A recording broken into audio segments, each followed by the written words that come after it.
Welcome. This is Debbie Mayberry with National Kitchen and Bath Association. Today's session is Improving Wellness in the Home with Bioadaptive Lighting with Stephen Rissy of CEDIA. And Stephen, if you're ready to get started, we are ready to go. Thank you. Well, good morning. Good afternoon, everybody. Welcome to the presentation today. First, I'd like to thank NKBA for inviting CEDIA to partner with them to bring you guys this type of education. We really appreciate their partnership.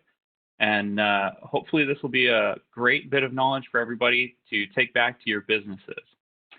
So my name is Stephen Rissy. I am the Director of Technical Training on staff at CEDIA. And for anybody that doesn't know, CEDIA is the Industry Association for Technology Integration Professionals. So we work with member companies that install technology in the home.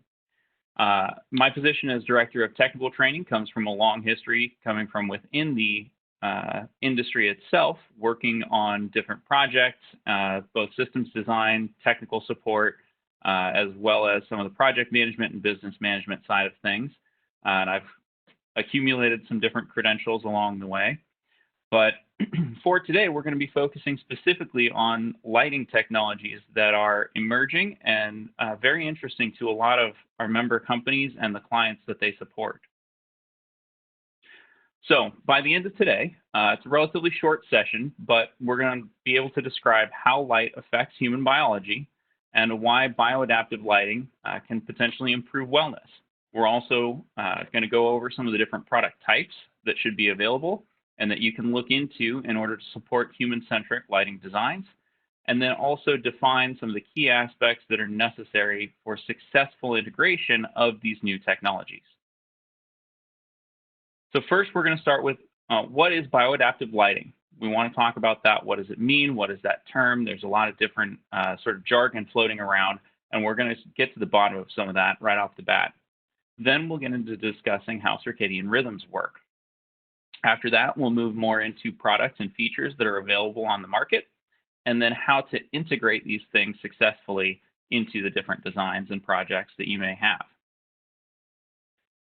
Right off the bat, as I'm getting started here, I'd just like to take a little bit of a poll to see where the audience is at. So you're going to see this poll launch, and I just want to get an idea of what's your experience with specifying lighting.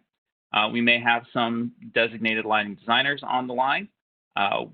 Maybe you partner with a lighting designer, or perhaps you make recommendations to the client and do some of the work internally. Or I want to know if there's people that are recommending fixtures and things like that, but not really making recommendations as far as the actual lighting infrastructure. So what the user interface looks like, how the loads are connected, those types of more detailed recommendations on lighting systems. So go ahead, if you can choose one of those and submit your answers. We'll give this poll a little bit of time for everybody to go ahead and put in their feedback here. And while you guys are doing that, the other thing that I'd like to mention, in my experience, the way that the Q&A is going to work today, I'm going to go through the presentation, and then at the end, we will go back and field questions so that hopefully I can answer any of those details that you may be looking for.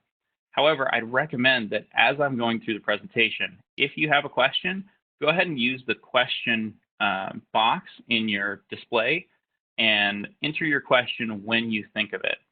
Because what I've noticed is that over time, when you have a presentation like this, you may have a question early on, and then by the time we get to the end, sometimes it's difficult to remember exactly what you wanted to ask. So go ahead and enter the questions as they come to mind, and then we'll field them all and discuss them at the end of the presentation today.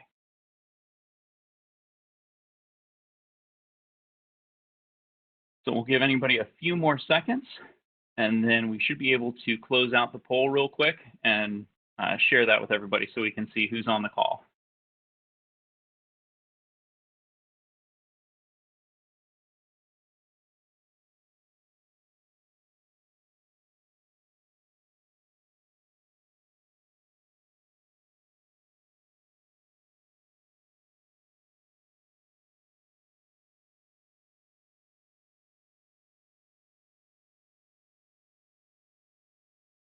Okay, so it seems like the majority that we have make recommendations about the lighting system. We don't have too many. We do have a few lighting designers on the call today, and some of you have partnered with lighting designers, but it looks like the majority here either make recommendations or, for the most part, specify the fixtures, but don't do much with the infrastructure. So hopefully, at the end of today, you guys will have a little more knowledge and be armed to take advantage of some of the opportunities that are out there in regards to lighting control systems and the lighting infrastructure and how that can be a benefit and provide value to your clients. So right off the bat, quick disclaimer, I am not a medical professional. CEDIA is not an organization for medical professionals. What we've done is gone out and done our due diligence in research. We have a technology council that looks at all of these new technologies, how they can be applied, and does research and development around how to work with them properly. So what I'm going to be displaying today and what we're going to be talking about is something that we've done, that there is scientific research that we are referencing. But in no way do we want to say that this is meant to be something that should provide any sort of medical advice to any clients. So quick clarification of terms that I'd like to go through as we kick off here. Home health. So there's a lot of different things out there talking about home health, talking about wellness. What are the boundaries of these different things? Well, for our industry, when we look at it, our integration members look at this from two different lenses. So home health typically is considered to be a state of being free from illness or injury. So health is something that requires, in most cases, medical advice of some kind. You're treating an illness, you're helping a person recover from something, and in those areas, you want to make sure that there is a professional who knows what they're recommending and how that's going to affect a person's well-being. However, when we get to wellness, we're talking about a more general idea, right? It goes beyond just being free from injury or free from illness or sickness. We're not necessarily treating a disease, which is more what home health is looking at. With wellness, we're looking at just the overall life that a person is living and how they can have general well-being that sort of goes beyond that. So getting into fitness, some of the things of just a good state of mind and the things that kind of go beyond simply treating a sickness. So when we talk about wellness, there are some things that can generally be considered to improve a person's mood, that can be considered to help them with their levels of activity and productivity.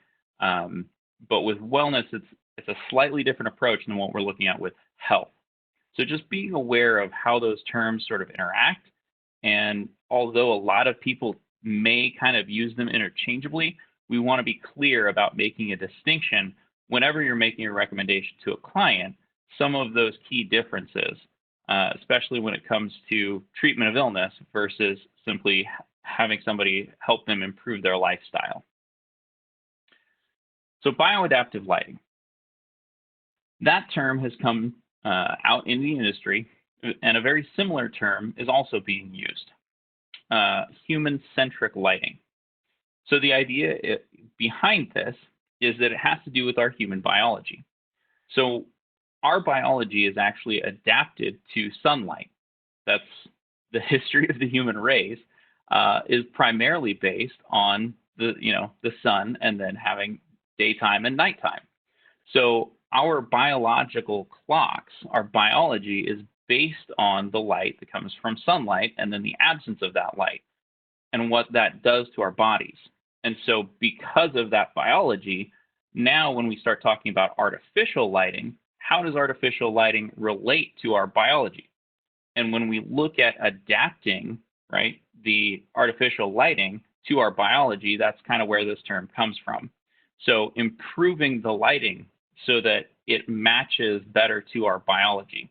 And that's also known as human-centric lighting is another term you'll see for this. Because again, taking the human person and putting that sort of as the first building block, and then looking at how lighting affects the human person and making it more human-centric. Again, that's the other term that you'll hear. So that's a little bit of the background on bioadaptive, why we call it that, and or human-centric. And all of this is based on circadian rhythms. So I'm pretty sure most people are very familiar now with the term circadian rhythm. It's a 24-hour cycle influenced by the variations in the environment. So we're talking about going from night to day. And the actual energy that comes from the sun changes some of those things biologically in human beings. So whenever we're designing a home environment, we need to take into account the history of the human race and our evolution, right? Where we were, for the most part, in environments where you had daylight and you had nighttime. And that's how our biology has been shaped over, thousands of years. So whenever we're looking at designing inside of an enclosed space, like a residence or a commercial building or something like that, this is going to affect how that individual human is able to go about their day and how they feel and how their body is affected by the lighting environment. So the main stimulus for that circadian rhythm is light, right? That's what really pushes the circadian clock. So when we don't have that adequate light, oftentimes well-being can be compromised, and the designs that we're looking at can make a significant difference on how much light or how little light or what type of light a person experiences. And we're going to get into a little more detail with the type of light as we go through the presentation, because that becomes a key component of how we bring all these things together. So in 2017, the Nobel Prize was awarded to 3 scientists in physiology who uncovered the actual molecular mechanism inside of the body clock. So the idea of circadian rhythm dates back over 100 years to some studies that were done actually on plants and how plants would shift or move based on their orientation to the sun. And so that research has been ongoing for a very long time. And in 2017, they really actually started to pinpoint at the molecular level what's happening with our sort of biological rhythms. And so you can see here, there's just a brief outline. And what's happening here is that when you have sunlight, you start to get the cortisol release. So cortisol being the hormone that helps you wake up and things like that. And it suppresses melatonin. And so melatonin is what actually helps our body to start to go to sleep. So cortisol makes us more active, melatonin makes us more sleepy. So as cortisol is released, you start to have your increase in blood pressure, you start to be awake, alert. You can see kind of the middle of the day section there as your high alertness. And then as we come into the evening, that's where we start to get more of the melatonin secretion, and that's how we get good, deep sleep. So how those things occurred is really, really important.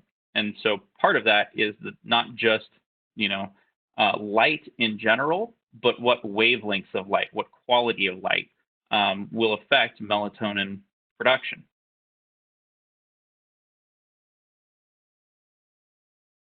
So this is another example sort of the same thing, except this one starts to show the different colors of light that affect how our body clock works. So what you can see in the bottom at midnight, that's the darkest part sort of our day in theory, where you have, really no light at all. So once we get through evening, you start feeling sleepy, then your deepest sleep is after having no light that allows you to have the proper amounts of melatonin, and you get a good deep sleep and a good night's rest. Then as morning comes, the color of the light is different, right? And so we're going to talk about this in more detail, but as that color changes, right, what most people call color temperature changes, it actually starts to affect the body differently. So the warmer colors right, in the morning, start to help you wake up and everything. But then your highest alertness is when you have these kind of bright white light and or blue light wavelengths. And so that's where your highest alertness, your best coordination, typically your highest amount of energy and productivity comes when you've got that type of light that your body is exposed to. And then as you go back into evening, you can see that it shifts again. It goes back into the yellows and the reds, and that starts to help the production of the melatonin and then back into another night's rest. So here we have the visible spectrum of light. So what we're looking at is the entire spectrum of electromagnetic radio waves, basically. And there's this small little section that we can see as light, right? And within the visible light, the actual wavelength, okay, how long the wave is, denotes sort of how much energy it has, and then also what we experience as different colors. So as the wavelength gets longer, right, that's where you get into your reds and then infrared. And as the wavelength gets shorter, you go down into your blues, your violets, and then ultimately to ultraviolet. And so those different wavelengths we experience as different colors of light. But the important point here is there's a relatively large spectrum that we can experience across this range of wavelengths and these different light frequencies. But how we reproduce that is accomplished differently depending on the different technologies.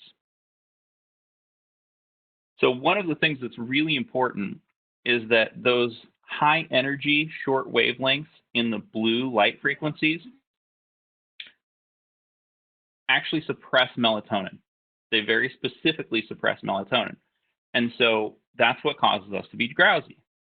When you have artificial light that's very, very high in blue wavelengths, it can actually suppress melatonin after our bodies should be getting melatonin and getting sleepy and getting a good night's rest. And so this can end up causing drowsiness, moodiness, all kinds of different things.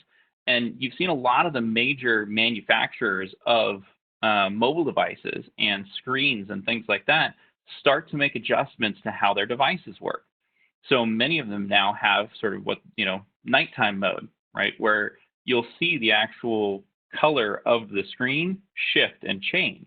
And what they're doing is they're removing some of the blue light frequencies from the display so that you're not as exposed to those high energy blue wavelengths once your body should be getting ready to go and rest. But how you control those types of wavelengths becomes very, very important.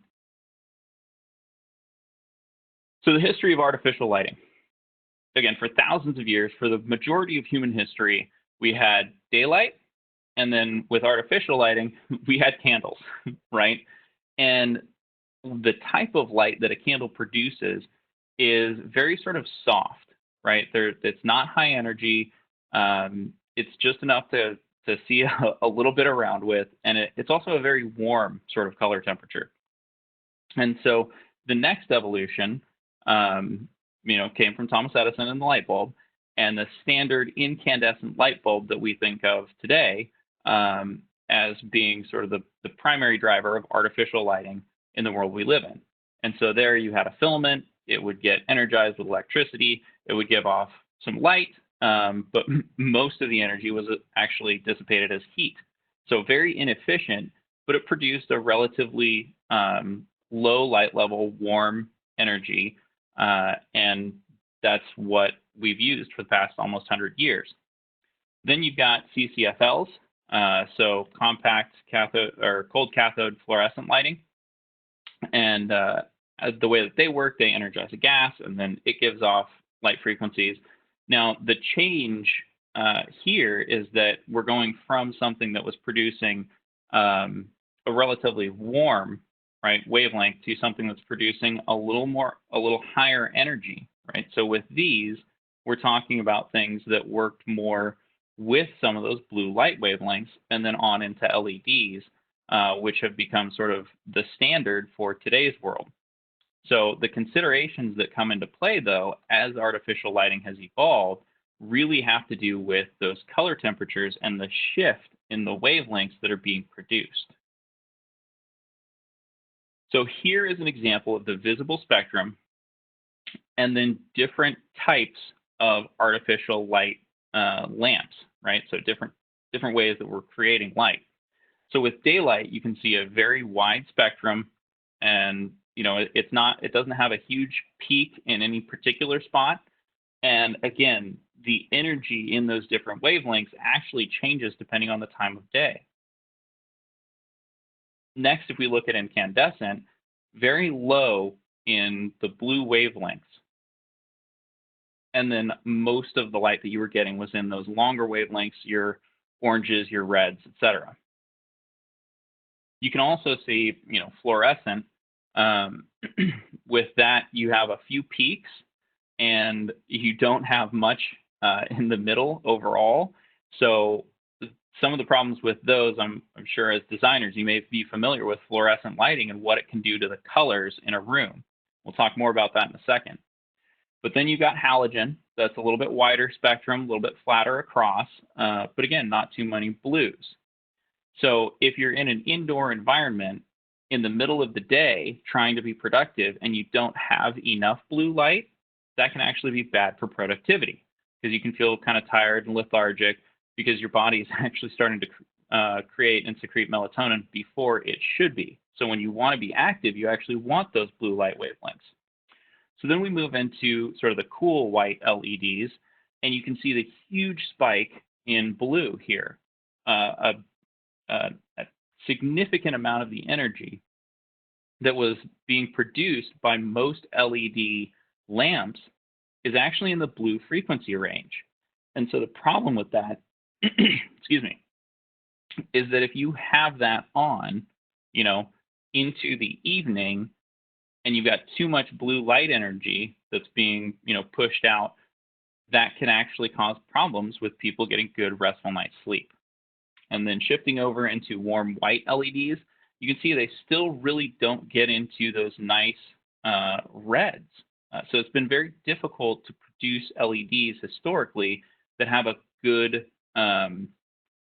sort of even distribution of the light frequencies that they're capable of producing. So here is a quick little chart, color of light. And so most of you may be familiar with the fact that the color of light is typically associated actually to a temperature in Kelvin. So candlelight, 1500 degrees Kelvin, or excuse me, 1500 Kelvin. It's an absolute scale, so there are no degrees in Kelvin. Traditional incandescent bulb is at 2700 Kelvin.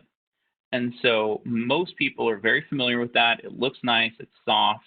It's kind of an enjoyable type of light.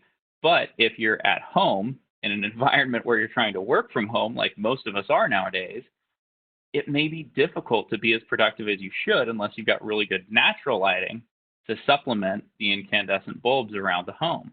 And if you need to work into the evening or something like that, then you may need to supplement that type of lighting with something that actually has a little more blue in it. And so you can see as we go up the temperature scale, we shift further into blue.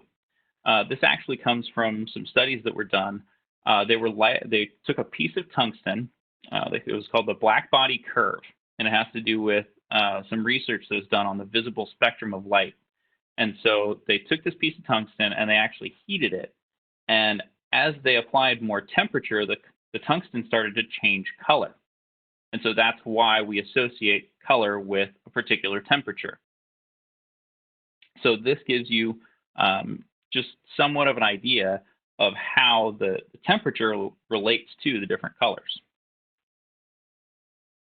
So with bioadaptive lighting, we're going to look at integrating it. What do you need to do to successfully take some of these concepts and apply some of these new technologies that get to a wider spectrum of light and integrate them into a home so that it's not only more helpful for the client, more better for their wellness and general well-being, but also provides convenience and just overall good client experience.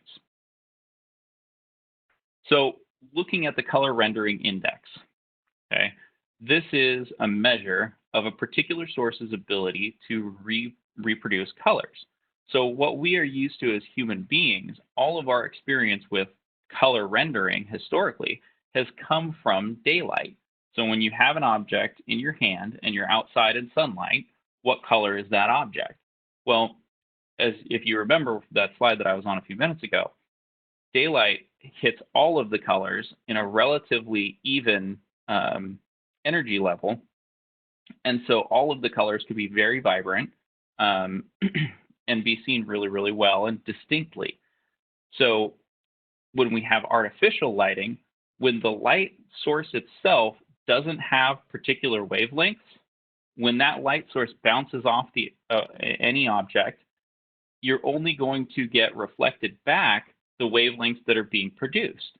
So a particular lamp, right, if it has a very narrow ability to render these different colors, if the light source doesn't have a lot of green in it, then when it bounces off a green object, you're actually going to see a very sort of flat, muted version of that green color tone. And so you can see just listed here, you've got 60, 80, and 90. So that, and just somewhat of an example of how a light source's ability to produce a wide spectrum of colors will affect how those colors are seen by the human eye. So this is an example of 4 different light sources. So this is the same physical object, but then the lamp, the light source is changed. And you can clearly see how different light sources will affect the actual experience of that object and the colors that are part of that object. So you can see on the far outsides, the triphosphorescent and the ceramic metal halide have a much wider color spectrum that they can reproduce. So then you can actually see and start to differentiate between pink, red, yellow, green, blue, and purple. And so this is why it becomes really important to understand the lamps themselves, the type of light, the quality of light, and the actual spectrum that they reproduce becomes pretty important. And that has to do with that CRI, the color rendering index qualification that they have. So another key point when it comes to looking at different lamps and how they will work in a particular space is the brightness. So historically, because incandescent was the standard, we got used to understanding how much light we would get from an incandescent lamp based on how much energy we were putting into it. So you had 25 watt, 40 watt, 60 watt, 75 watt, 100 watt, pretty standard wattage ratings. However, that's not actually a good indicator of the amount of light. The proper indicator of light is the brightness, right? How much light am I actually getting?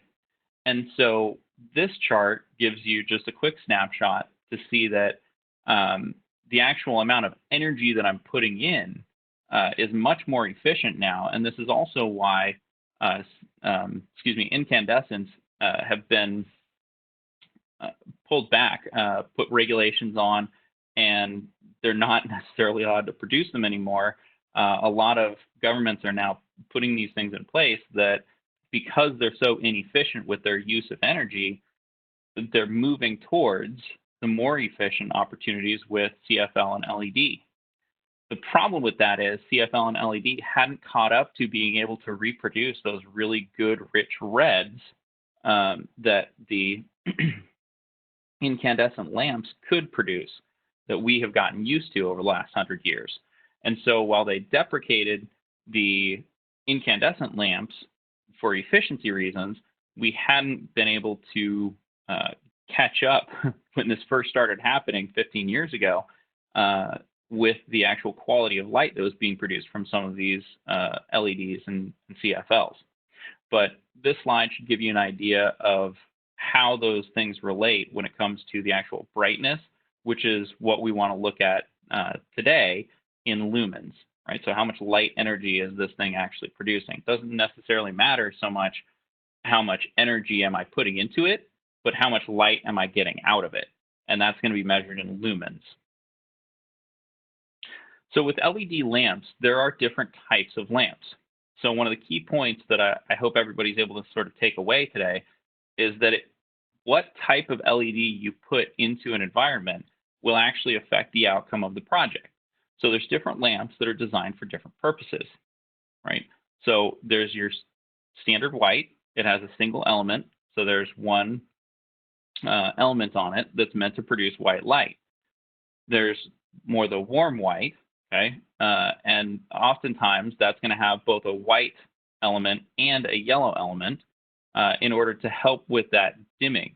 So one of the other things that happens with LEDs, they don't function the same way that your traditional incandescent lamps would. As you reduce the amount of energy going through the incandescent lamp, the filament itself would start to get darker, right?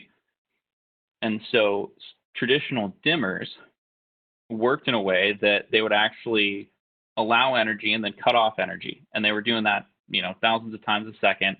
And by cutting off, the energy like that, what it would end up doing is the overall energy that was flowing through the lamp would go down, but the filament itself was actually sort of smoothing out that process.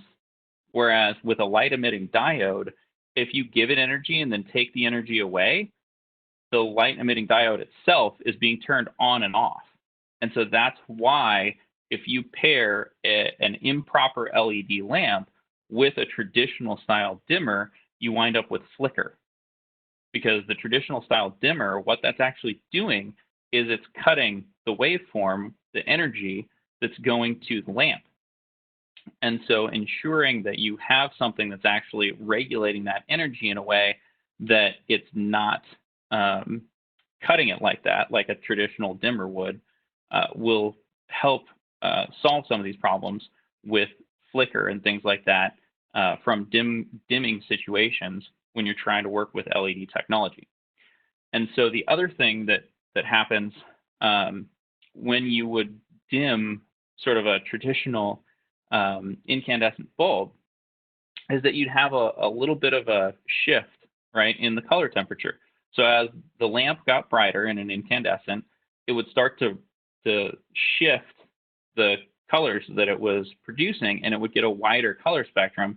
And then as you reduce the energy, the color spectrum actually started to reduce, and you'd shift into those warmer yellows and reds.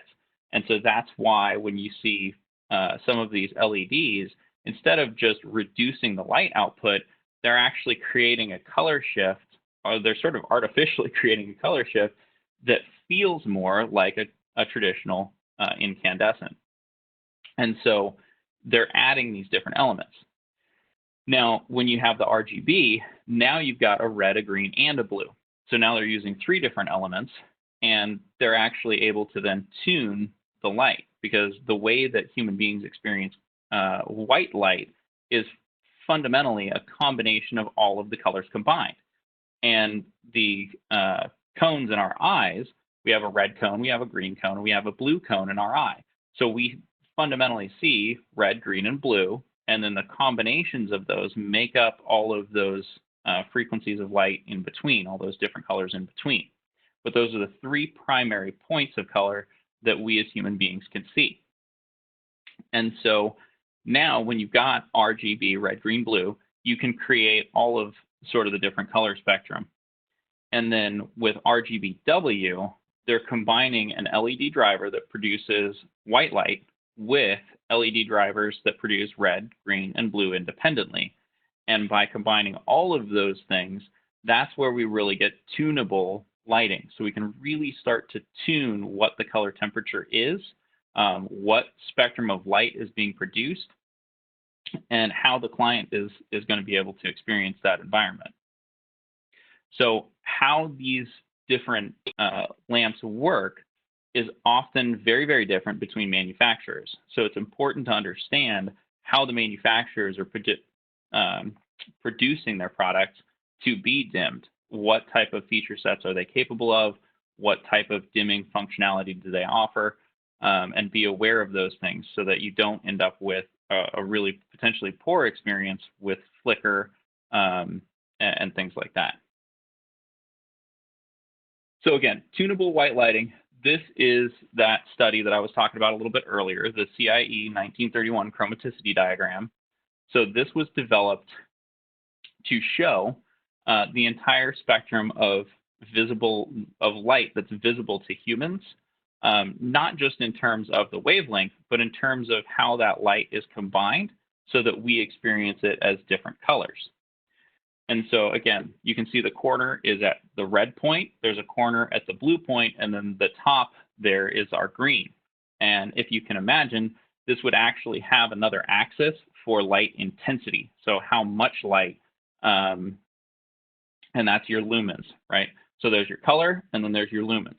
So there's light intensity, there's light color, and then that spot in the middle there, that big black dot says D65, that actually is a reference point that's used in most video production, in a lot of print production. A lot of different things use that because that D65, that's actually the color of white light at noon in Europe, basically. And so that is used as the reference point for white because you can have a shift in white one direction or the other. And again, it comes from 65, comes from that 6,500 Kelvin, where they heated that piece of tungsten, and at 6,500 degrees, it was the same color of white light as what you'd get daytime noon in the middle of Europe. So that's a little bit of the history here. And the point is, if I have a really good lamp, I can reproduce most of this color spectrum. And then as I shift to which LED I'm using more or less of, then I can reproduce any of the colors inside of it. So there's your 700 nanometers. There it is in the corner. And there's that black body curve. So really good tunable lighting. You can see the white triangle inside. That would be the actual color rendering index of the lamp. So it can produce that color space is what it's called. And then inside of that, the black line, right, that B there, that's the white light that it could potentially be tuned to reproduce. So you can see the black body curve there starts sort of in the blues at infinity and then goes down. And you can see that. So what we are talking about when we say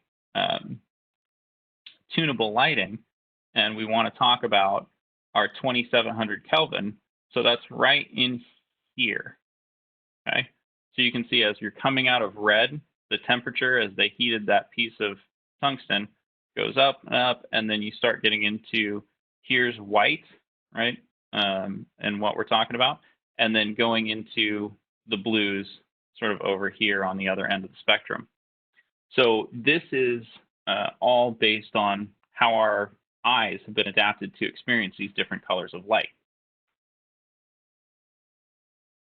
So this is an example of what tunable lighting can mean to an environment. So simply by looking at how the light is hitting these different objects, you have two fundamentally different experiences. One is, kind of bright. It's ready for work to be done. It's ready for activity. There's the daylight kind of coming in that side window. And then next to it, we have only the artificial lighting, and it's a much warmer color temperature like we've been talking about. And so you can see that the effect that lighting will have on the overall environment, not just on the person's wellness. But one of the major trends that we've been seeing in lighting control, lighting integration, is that what we've got is far larger number of zones in an individual room, but the power per zone is going down. So as we've moved and shifted from incandescent lamps that consumed a lot of energy, were relatively inefficient, we've started moving towards these much more efficient LED lamps and things like that. We're seeing that instead of one switch controlling all of the lights in the space in a large great room or something like that, where you flip one switch and you've got overheads on and an additional lamp turns on and then controls maybe a ceiling fan or another fixture or something like that. Those are being broken down, and they're getting more granular control over the individual loads, right? So what we're seeing with the shift in technology is that people are moving towards a more granular level of control, where instead of one switch controlling multiple fixtures, you actually can go in and control the individual fixtures, or even, in a lot of cases, the individual lamps themselves. And so with this trend, it's moving much more towards something, a different experience as a user interface. So I'd like to take just a second here. I want to ask another quick poll. How often do you guys work with lighting systems? So lighting control systems, whether it's smart lights, the lamps themselves that are connected to Wi-Fi, whether it's an integrated system. Some of the like Lutron Homeworks, there's the Philips Hue for the individual controllable lamps. There's some of the more wireless options. Crestron has one, Lutron's Radio Raw. And there's a number of products that are starting to come out that are more consumer focused. So iDevices, there's some you can go on and find these different dimmers and lamps and things like that that are, available on Amazon and things like that. So I'm curious to see how many of you are working with these types of products on a regular basis, right? Or is it most of the time? Is it occasionally? Or is it, for the most part, whenever you walk into a project, it's kind of whatever the lighting control system was when you got there, and it stays the same, and the consumer hasn't upgraded their lighting control really ever since purchasing the home. So give you guys just another second to give us a little more feedback here. And then we'll close this out and take a quick moment to share the results.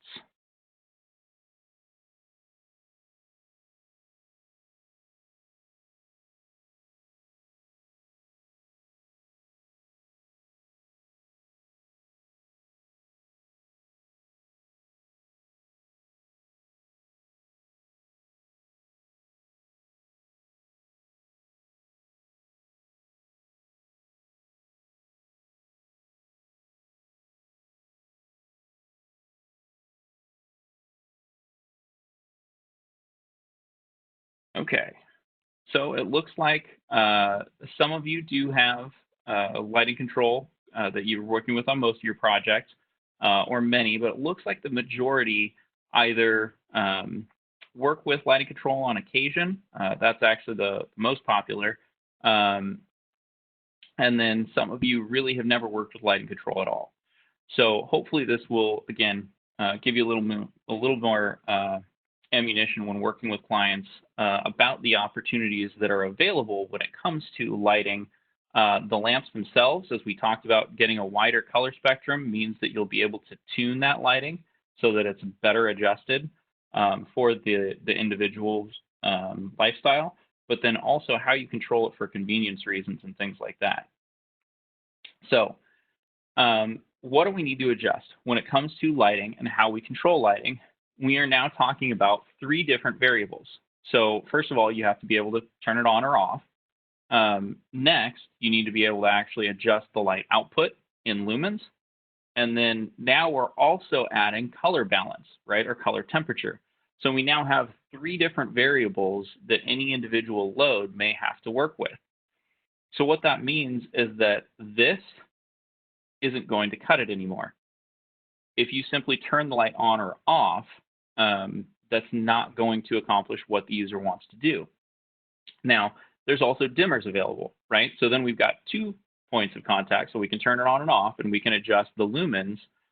But now, how do you effectively adjust the color temperature so that you can get the mood, you can get the lighting correct, and you can adjust it throughout the day, right? Because we talked about the whole point of using this human-centric approach to lighting is that we should be able to take this lamp now that can reproduce a color spectrum much more similar to daylight, or what the sun can produce, and shift the color temperature as you go through the day, or if you're having a particular activity that you need to work on, so that your body is getting the type of light that it needs for whatever the activity is, or whatever your standard day looks like.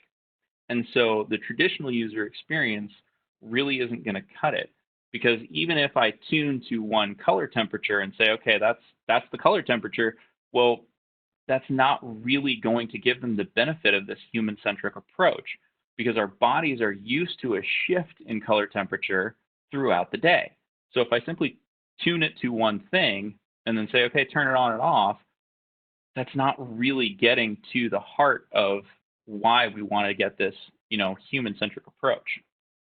So we need to look at more complex use cases. So when we're talking about human-centric lighting, we're thinking of it in a holistic terms where we're going to adapt the lighting to the activity or to the person's lifestyle. And it's going to change, right, throughout the day, throughout the year, how different people in different environments, are starting to take advantage of this. So that if you live, somewhere in the closer you get to the North Pole, right, the extreme poles of the Earth, daytime and nighttime, there's times of year where it gets pretty extreme, right? And if your body's not getting the amount of vitamin D it needs and some of these other things, that has an effect on your mood, and that's what we were talking about with the melatonin reproduction and everything like that. So when you're looking at integrating this human-centric approach, you need to think about how you're going to tune the lights so that they have the benefit that the client's looking for. Okay, and so that means that you're going to need to be looking at user interfaces that are a little bit more robust. And then what we're really going to get into as this goes on is automatic, right? So not just an interface where the client has to go and actively turn the lights on and off. We're going to get to a point where we're gathering information from the internet, like, utilizing an astronomical clock, and we're actually able to map with these lighting control systems what color temperature we want at any given time of day based on the astronomical clock of where that person's physically located. And so if they live in, me, for example, Fishers, Indiana, I can actually put in the coordinates, the GPS coordinates of my house, and then have the lights track through the day so that they match with what the sunlight is outside.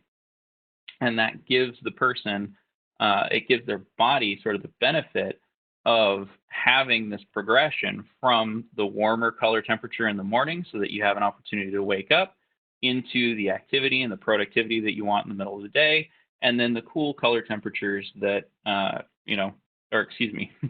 the warmer color temperatures that we need as we go into the evening so that the melatonin starts being produced properly and everything like that.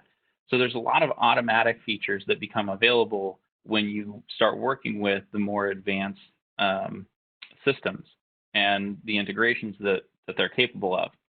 And in addition to astronomical clock, you can start doing things like, sensors that track whether the person's in the room or not in the room. I'm sure a lot of people are probably familiar with that type of technology, but the sensor then talks to, the control system, and that adjusts the lights, whether it just automatically turns them on when somebody walks into the room, and then it turns them on to the color temperature they need based on the information that it's getting from the internet from an astronomical clock. Now, the other fun part of this is just because I live in Fishers, Indiana, I could actually program for the astronomical clock in, Southern California. And if I wanted a little more of the daylight times or a little more light intensity during certain times of the year or things like that. So there's a lot of interesting integrations that you can kind of do for convenience and for the wellness and improving the client's lifestyle that come around with this type of technology. One of the biggest keys when working with this technology, though, is understanding how to use it correctly. You don't always want to automate everything. That it's not a good day when you ask Hal to open the pod bay doors and he tells you he's afraid he can't do that. So when it comes to automating, be aware of the fact that it has to be done only in instances where that action is desired every single time. So bedroom lights, not a good place to automate. Landscape lights, probably a good opportunity for automation. But when it comes to control, so the user has to interact with the system to obtain the desired outcome. That's what you're looking for with control. They want to control the lights. They're going to manipulate it. They're going to turn them on, off, whatever. Automation can make things very, very convenient, but you have to consider all of the potential scenarios so that you don't accidentally have a sensor in a bedroom. Somebody walks into the bedroom, lights automatically turn on, and their spouse is already asleep. That's probably not going to go over well. So be aware of some of the nuances when it comes to integrating these technologies and how and when to do it appropriately.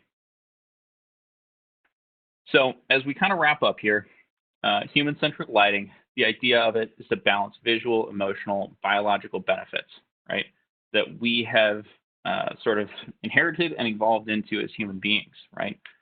It's also good for people's vision. We're looking at a lot of these things that work with our psychology and our physiology, and these newer technologies that are available can do that. And they're tuned in a way that matches daylight, that's able to provide the energy so that our bodies can adapt their circadian rhythms better. And one of the key components of doing this well is the actual integrated experience where the color temperatures are automated so that the person just feels like they're going about their day, but they're still getting all of the benefits of the more advanced technology that has this human-centric approach and design. So with that, I will go ahead and open up for question and answer. See if we can. Okay, Stephen, this is Deb. So great, this has been great. So there's several questions that I've been collecting. So here's one. And we're going to talk about how does the daylight LED bulbs compare to actual daylight on your chart? Now, of course, that's going back, towards the beginning, but maybe you can, sure, give us some thoughts on that. Yeah. So when you see a lamp that's just branded as daylight, it's actually a pretty narrow band of color that it's reproducing. It's a higher intensity white, and it's more of the blue in that white light. So when you see something that's branded as daylight, that's because they're talking about the 5,000 to 7,000-ish color temperature, and they're branding it as a daylight lamp. However, it's very narrow in that color spectrum. So it's producing the 5,000 or 6,500 lumens, but it's not doing any of the stuff on the bottom end of the scale. It's not actually producing the color spectrum of daylight. It's simply producing what we consider sort of white light, daylight color temperatures. So that's what they're doing with those. What you really want to look for is a lamp that's designated as having tunable white lighting. And that means when it's tunable white lighting, that means that you can actually shift the colors, right, between that warmer color temperature or soft into what we call daylight as 5,000 or 7,000 Kelvin. So that's kind of what's happening with most of those. Many of these are just sort of branded in those categories that I showed, right? So you've got warm white, you've got daylight, some of the, right, that slide that I showed, that's a branding based on a very narrow range of color temperature as sort of the primary that it's reproducing. But just because they call it daylight doesn't mean it's actually producing what the sun produces as far as the color spectrum. Okay. So there's a question here about, is there a problem or what is the problem with using CRI with LEDs as a measure of light quality? So the problem really isn't with the CRI scale. It's more with the actual LEDs themselves, because the LEDs have, again, it depends on the LED. It depends on what type of LED lamp is being looked at. But a lot of the early LED lamps, like I said, they had sort of one chipset that was built to produce white light, but it was very blue intense. And so it wasn't a wide enough spectrum to really produce a good CRI value. And again, it depends on the LED. If you have a red, a green, and a blue, but they're not well tuned, then you're going to get spikes in red, a spike in green, and a spike in blue, and you're not going to be able to get those colors that are sort of the in-between very well. So the CRI as a measure is still a pretty good indicator, and the higher quality lamps that can work across the spectrum and have multiple LED drivers for the different colors and blend them well.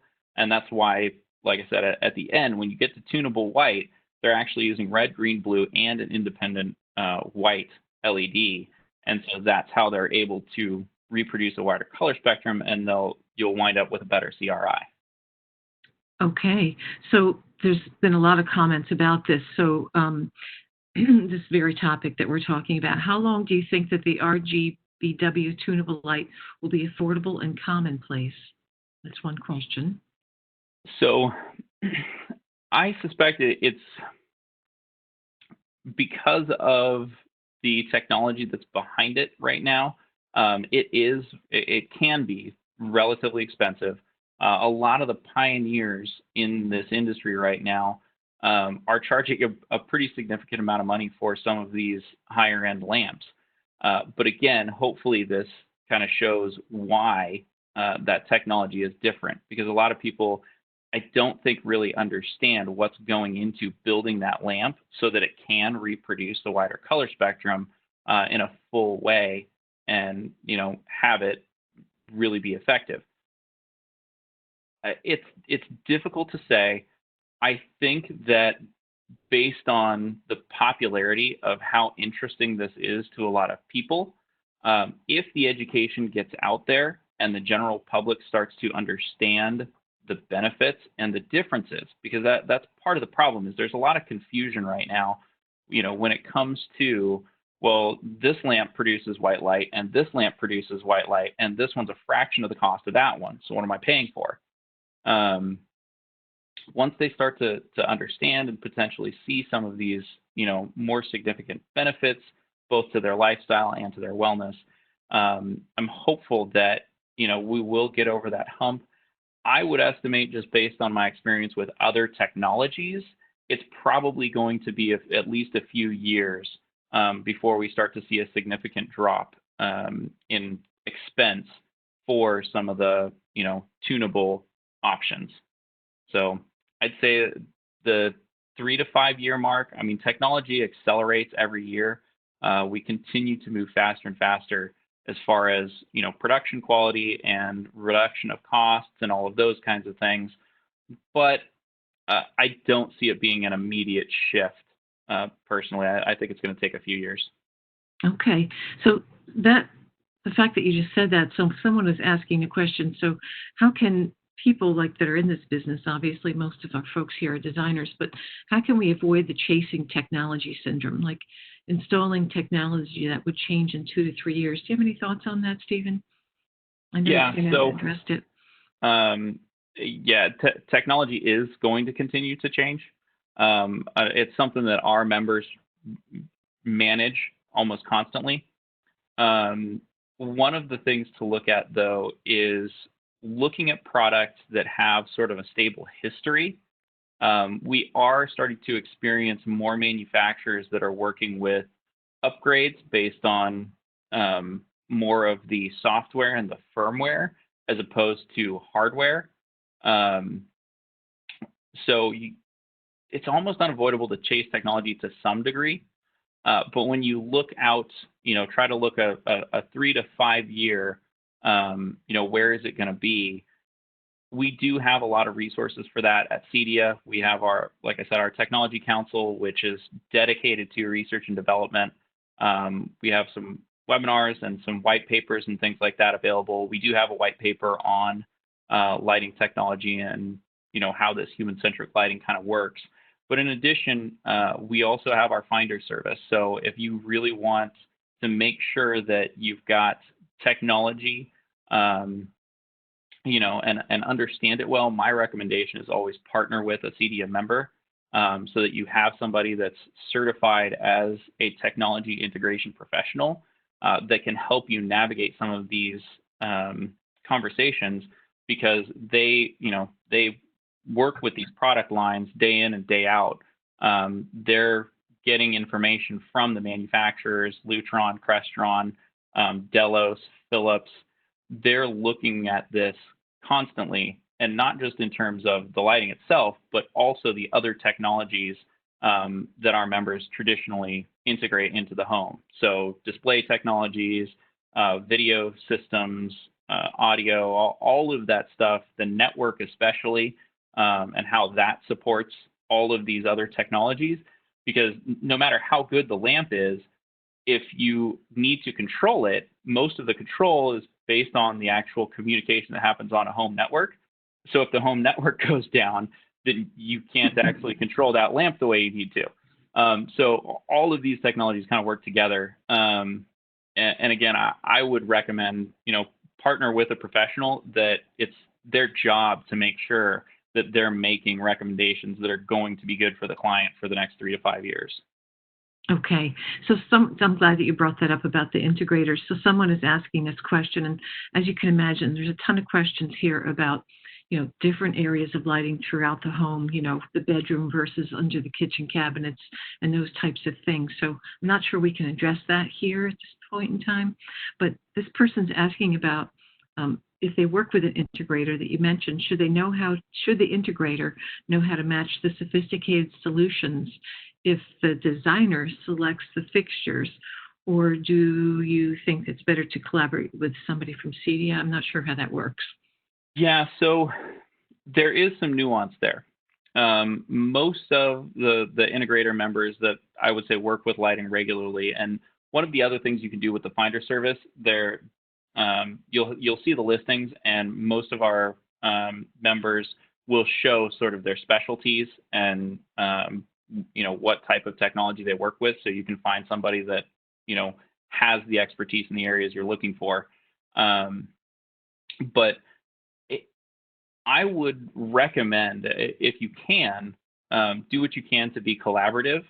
In most cases, the integrator should be able to work with a particular type of fixture, whether it's to then, because there are different options. I can control some light, I could control the fixture through, a dimmer or another type of control system, or I could go straight to the lamp itself in some of the cases, like the Philips Hue. And so there's different ways to kind of work with technology, but the integrators that do this regularly should be able to look at the overall vision and say, okay, we're going to use this, we're going to control the individual lamps with this fixture, but then with these fixtures over here, let's do this particular type that then integrates back to the head-end control system with something like a Lutron HomeWorks or something like that.